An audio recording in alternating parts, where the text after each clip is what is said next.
మన ప్రభు అయిన యేసుక్రీస్తు నామంలో మీ అందరికీ నా శుభాభివందనాలు.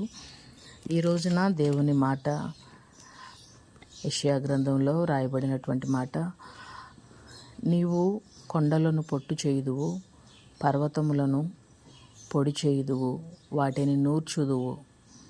ఎందుకనగా నేను నిన్ను కక్కులు పెట్టబడి పదునైన క్రొత్తదైన నురిపిడి మ్రానుగా నిన్ను నేను నియమించాను.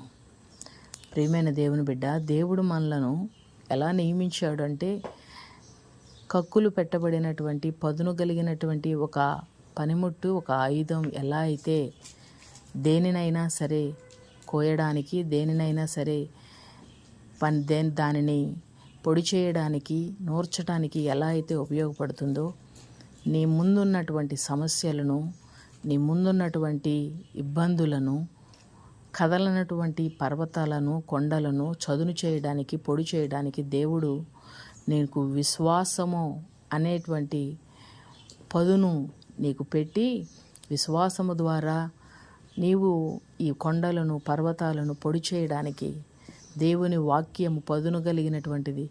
ఆ వాక్యము ద్వారా, ఆ వాక్యమును విని లోబడుట ద్వారా దేవుడు నీ ద్వారా నీ సమస్యలను జయించడానికి నిన్ను ఆయన బలపరుస్తున్నాడు, పదును పెడుతున్నాడు. కనుక నీవు నీ ముందు ఉన్న సమస్య ఎంత పెద్దదైనా సరే దానిని నువ్వు జయించగలవు, దానిని నువ్వు పొడి చేయగలవు. అటువంటి కృప దేవుడు మనందరికీ దయచేయనుగాక. ఆమేన్.